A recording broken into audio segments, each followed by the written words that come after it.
부적절하다라는 표현은 우리의 삶 속에서 흔히 만남과 또 여러 가지 삶의 관계 속에서 발견되고 또 경험할 수 있는 그런 주제가 됩니다.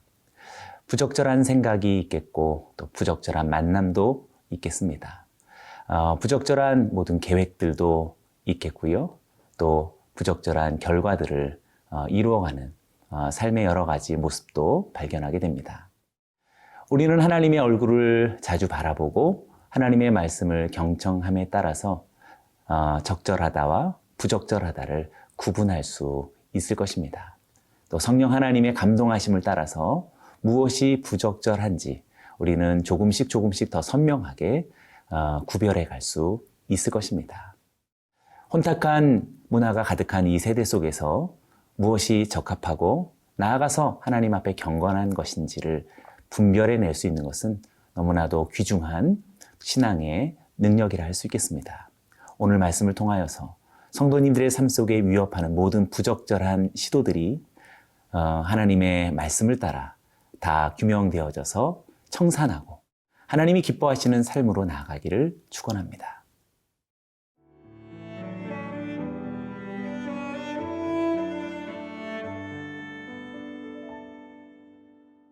레위기 20장 9절에서 21절 말씀입니다.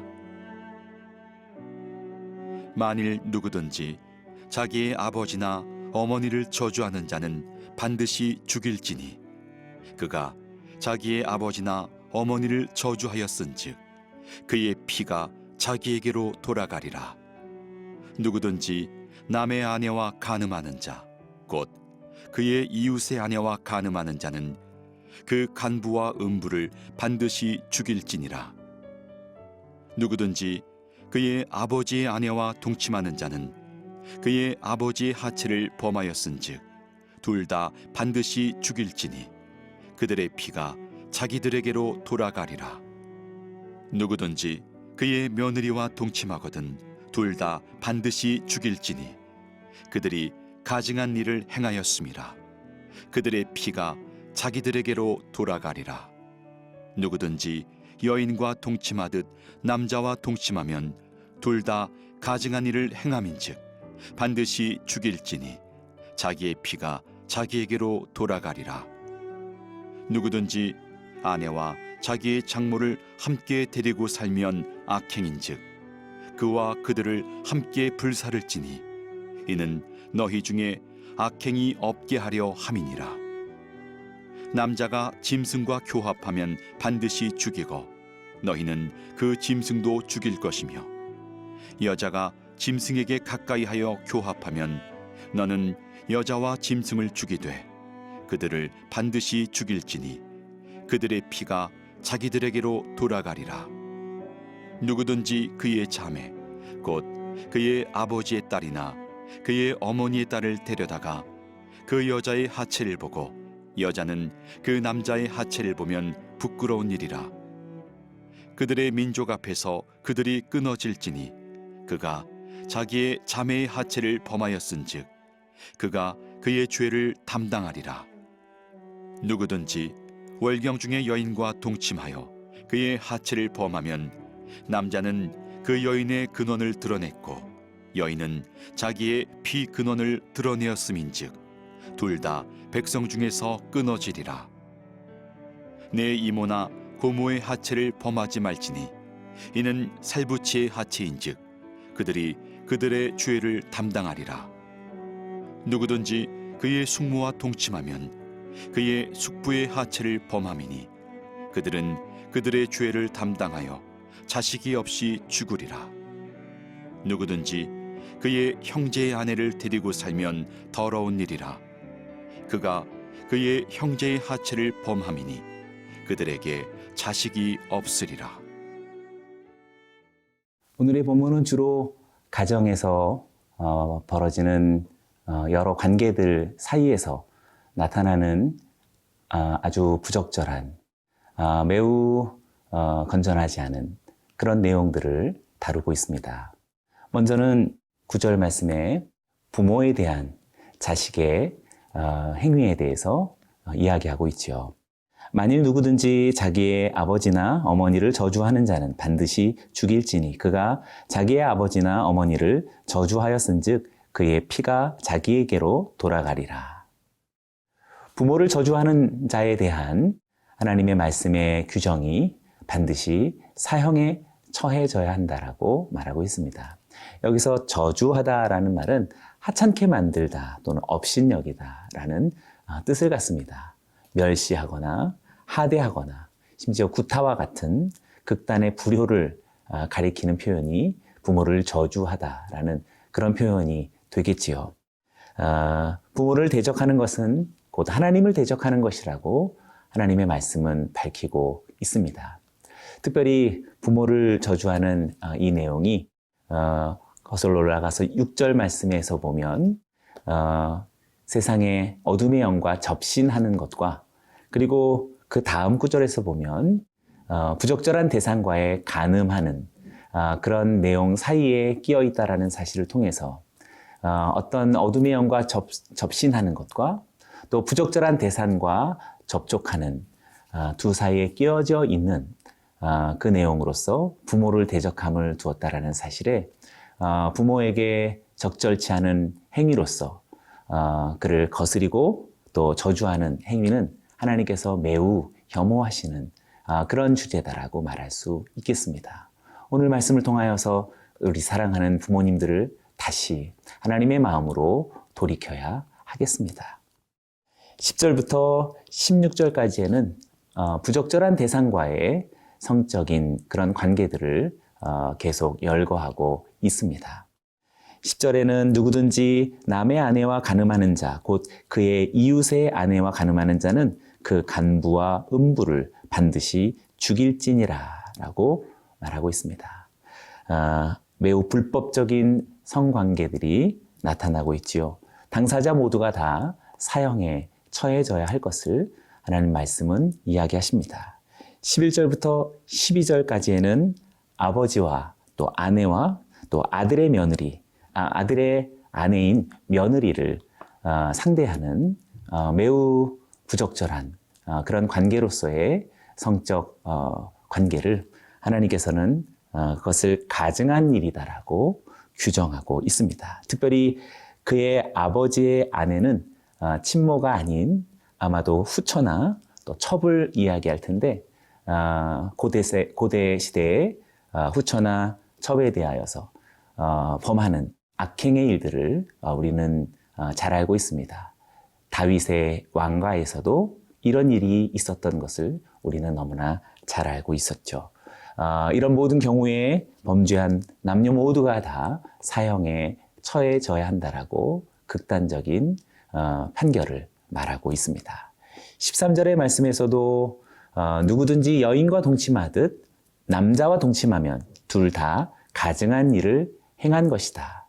반드시 죽일지니 자기의 피가 자기에게로 돌아가리라 라고 말합니다.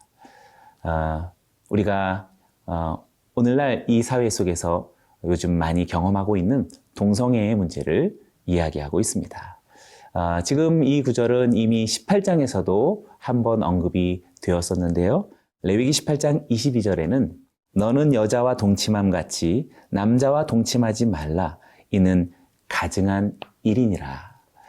성경은 동성애에 대해서 아주 분명하게 그 기준을 말하고 있습니다. 그것은 가증한 일이라고 이야기합니다. 문화와 사조가 어떻게 흘러가든지 하나님의 말씀의 기준이 무엇을 명하고 있는지 우리는 분명하게 인식해야 할 것입니다. 14절의 말씀에서는 누구든지 아내와 자기의 장모를 함께 데리고 살면 악행인즉 그와 그들을 함께 불사를 지니 이는 너희 중에 악행이 없게 하려 함이라고 말합니다. 특별히 장모와의 그런 부적절한 관계를 지금 이야기하고 있습니다. 특별히 악행을 제거하기 위해 화형에 처해져야 한다라는 아주 무서운 그런 판결이 규정되고 있습니다. 특별히 여기서 악행이라는 것은 그 범죄 자체를 이야기하지 않겠지요. 화형에 처해진들 그 악행이 사라지지는 않기 때문입니다. 때문에 땅과 주민들을 좌우하는 죄악을 이야기한 것이라고 말할 수 있겠습니다. 다시는 주변에서 그것을 본받지 않도록 또 그것이 주변에 영향을 끼치지 못하도록 악행을 제거하려는 목적을 갖는다라고 일컫습니다. 이 부적절한 관계가 하나님께서는 다른 많은 사람들에게 관심을 갖고 있는 경우라고 할 수 있겠지요. 나은 사람의 부적절한 관계는 나은 사람의 문제로 끝나지 않고 다른 많은 사람들에게까지 큰 악행의 영향력을 줄 수 있다는 것을 오늘 하나님의 말씀은 이야기합니다. 심지어 15절부터 16절은 짐승과의 부적절한 관계입니다. 수간이라고 말하는 정말 혐오스러운 이러한 내용까지 하나님의 말씀은 엄히 경고하고 있습니다. 사랑하는 여러분, 아주 가깝게 우리의 삶에 아주 친밀한 관계들 속에서 이렇게 부적절한 관계와 혐오스러운 결과들이 있다라는 사실을 기억하고 우리의 마음에 모호한 입장을 버리고 하나님의 말씀을 분명하고 선명하게 받아들이고 아멘할 필요가 있겠습니다. 경건한 삶이 성도님들의 삶 속에 다시 회복되기를 축원합니다.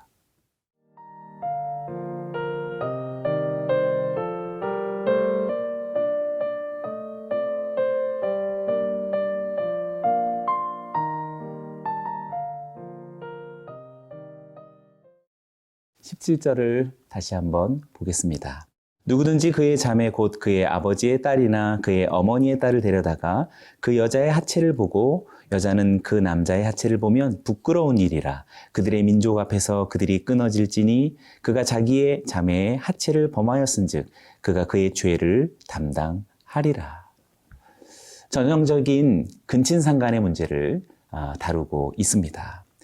친누이뿐만 아니라 이복누이 혹은 이부누이에게까지 어떠한 관계이든지 자기의 부모의 누이에 대한 부적절한 관계를 하나님의 말씀은 불허하고 있습니다. 특별히 여기서 데려다가 산다라는 말을 통해서 지금 이것은 어떤 강압에 의한 그런 관계이기보다는 서로 합의에 의한 관계들을 주로 주목하고 있다는 것을 보게 됩니다. 일종의 간음인 것이지요. 근친상간은 분명히 하나님께서 규정하시는 간음의 죄에 해당됩니다. 특별히 오늘 17절에서 이 일은 부끄러운 일인데 그들의 민족 앞에서 그들이 끊어짐이라는 그런 징벌로서 판결되고 있습니다. 특별히 여기서 끊어진다라는 것은 공동체로서의 추방을 의미하는 것이겠지요. 공동체를 이루고 민족을 형성하고 나라를 만들어가는 하나님의 법과 하나님의 나라의 입장 앞에서 근친상간은 반대편에 서 있는 것이라고 말할 수 있겠습니다. 18절에서는 또 다른 부적절한 상황이 나타납니다. 누구든지 월경 중에 여인과 동침하여 그의 하체를 범하면 남자는 그 여인의 근원을 드러냈고 여인은 자기의 피근원을 드러내었음인즉 둘 다 백성 중에서 끊어지리라. 월경 중인 여인과의 동침도 피근원을 드러내는 그런 부적절한 악행이기에 하나님께서는 이것을 끊어짐이라는 그런 징벌로서 판결하고 계십니다. 앞서 근친상간과 더불어서 민족을 이루어가고 공동체를 형성하는 것과 무관한 그런 제명의 판결이 되는 것이겠지요. 그러니 우리의 일상 속에서 매번 흔히 나타나는 이 일상 속에 우리는 얼마든지 조금씩 이 부적절한 경계선들을 넘어서는 어리석음 또는 악행의 일들을 주의하고 경계하고 나아가서는 떠나야 할 것입니다. 19절과 20절의 말씀에서는 이모나 고모나 숙모나 숙부와 같은 삼촌 간의 성관계도 처벌된다라는 사실을 분명하게 이야기하고 있습니다. 부모의 형제자매는 삼촌지간에 아주 가까운 친척이지요. 이 징벌은 아주 특별히 자식이 없이 죽으리라라는 표현으로서 특별하게 의미를 갖습니다. 무자녀라고 하는 사실은 대표적인 중징계이며 수치로서 고대 사회가 갖고 있었던 아픔이지요. 잘 생각해 보면 하나님께서 지금 이런 모든 부적절한 관계 속에서 나타난 결과들은 결국 생명과 관련되어져 있다라는 사실을 발견하게 됩니다.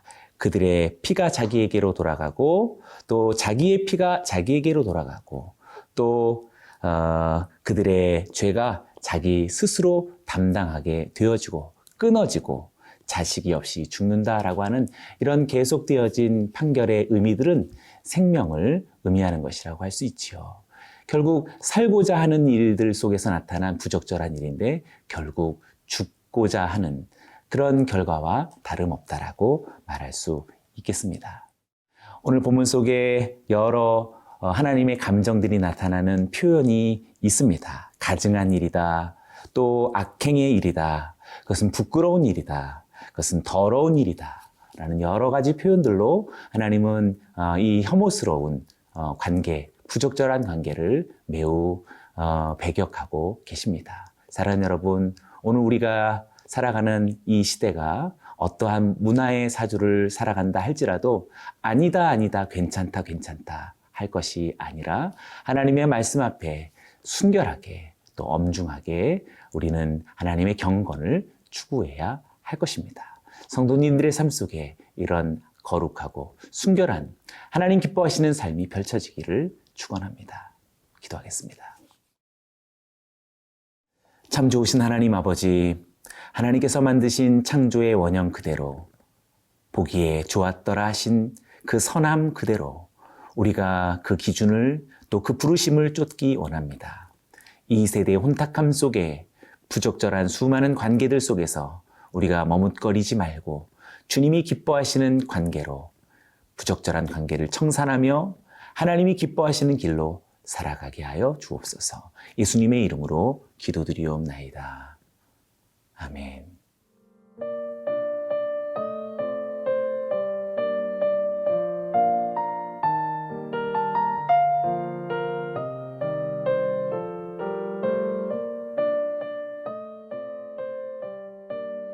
이 프로그램은 시청자 여러분의 소중한 후원으로 제작됩니다.